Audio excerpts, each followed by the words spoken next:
Hey, it's Mark with another Super Bowler Smash Attack video, and this one is another Diamond Base, similar to Diamond Bases that I've attacked before. So I pretty much have a pretty good idea on how I'm going to attack this base. Normally it's going to be from the southeast edge, kind of a 430 entry, with the Flame Flinger at 3 and the Warden at 6. I mean, that's just normally the way I attack this base right from the get-go, but I do take a look at it just in case there is something, see if there's anything that's a little bit different about it, because while it's pretty similar, there can be some things that vary a little bit,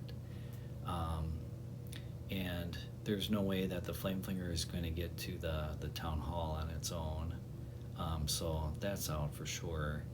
And the expos, I'll look for the expos right away. Typically it's kind of the first thing I'll look for, really, besides just checking for if I think I can get the Town Hall with the Flame Flinger. And in this case, the expos are all kind of, they're sort of along this, somewhat kind of grouped together. And yeah, so with that, I would avoid the Flame Flinger from either 12 or 6 on this base, and that's typically kind of the way that happens. Those expos can move around a little bit on this base style, but this is kind of a typical type of a layout, and the mortars are all kind of in this area here. So from 3 o'clock, the Flame Flinger is actually looking really good, because the key defenses to keep away from are the expos and the mortars, and there's just none of them at all.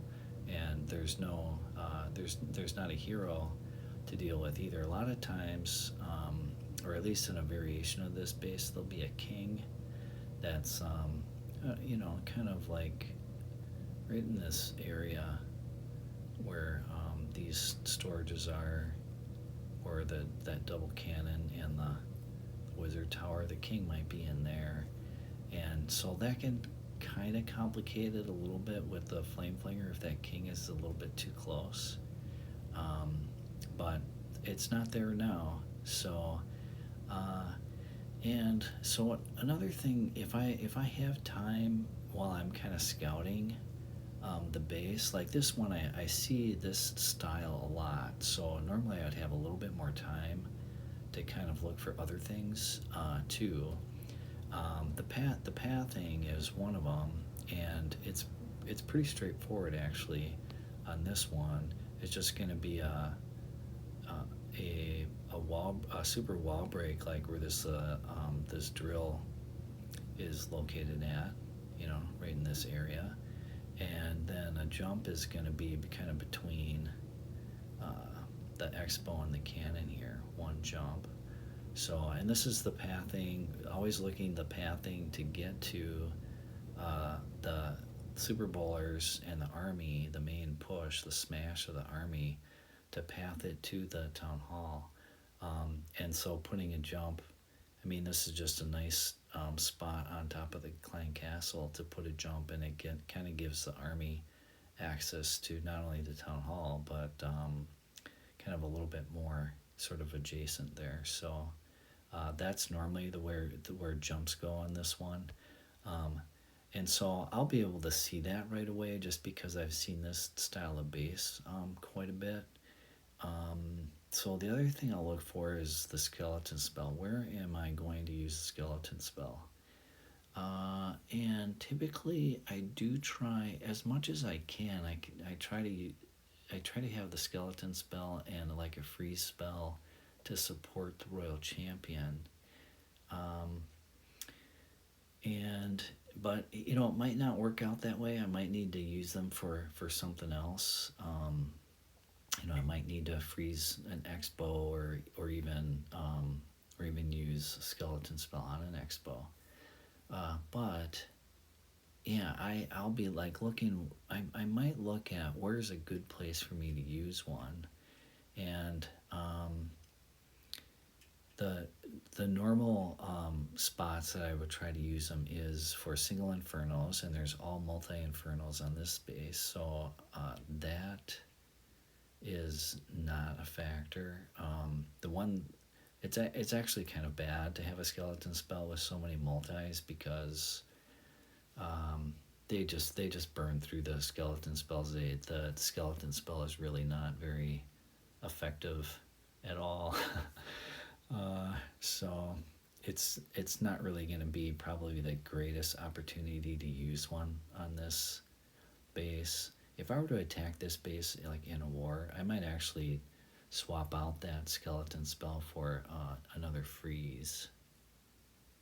I might think about an earthquake spell if there's a lot of damage, a lot of buildings like around the town hall. If this town hall had, I mean, there's a decent amount of defenses around the town hall on this base, but I don't know. I don't know if I would bring an earthquake or not for that. I mean, it's tempting. You can get the town hall down faster because it takes almost 25% with an earthquake right off the top. And getting some damage on that monolith would be nice. So I might, it's a possibility that I would use one, but I would want it probably have a little bit more for defenses around it. Yeah, so I'd probably use like a freeze instead of a skeleton spell if I saw this like in a war. And so let's get this rolling, a replay, and the Yeti, of course, always in front of the Flame Flinger, and Warden with the healers. So it's a very repeatable. It's very it's almost routine in a way, kind of the entry, the beginning, if there's nothing too contentious going on. I know that I will need to kind of pay attention to the Warden a little bit with these expos, especially if two expos start targeting the Warden. One expo and no defenses are no problem. But if there's another point defense besides the expo targeting the Warden, I have to think about freezing one of those defenses at some point. So they're working away, and the residual damage typically will help with the funnel, like take those storages out. There are a lot of HP. On this one, I put a wizard down there just because it was clan games, and I needed the spell tower. And here comes the main army with about a minute 30 left. I put the jump down. The king actually kind of will help the army a little bit. I did get a little bit of my army to go off to the right there. So let me just freeze it just to show what's happening. I was a little bit worried about this because I was kind of starting the army before there was a clean break in the funnel over on the Flinger side, and I did lose a couple of ice golems, and those ice golems are really not gonna help at all over there. The Flame Flinger doesn't need the ice golems unless there's like an expo nearby, or maybe they could tank for a mortar. But so I did feel actually kind of fortunate that the bowlers entered the center on this one. Was there another hero? There might have been another hero in the center. I'm not noticing offhand. The queen might have been in the center there too. I don't remember where the queen. Yeah, the queen was probably in the center too. So sometimes the hero will help pull the army, and that might have been what happened in this case. So it's kind of fortunate if that's what happened. Clan Castle troops are coming out. I don't know. There wasn't anything looking too bad. Oh, the Hound. So the poison for the Hound, and then the Invis can, that definitely can cause a problem because the troops are redirect. I put the Royal Champion at the bottom, and I did use a skeleton spell on the Grand Warden there to help distract, and I think it did help actually, because the multis went down, and yeah, so that that town hall core area went down pretty nicely. And at this point, I'm like, oh yeah, this is gonna work out. It can be, I have tripled this base, many times before, a style of this base, but sometimes it doesn't work out. And in this case, it did actually, no problem whatsoever. So another example of a Super Bowler Smash attack on a Diamond Base.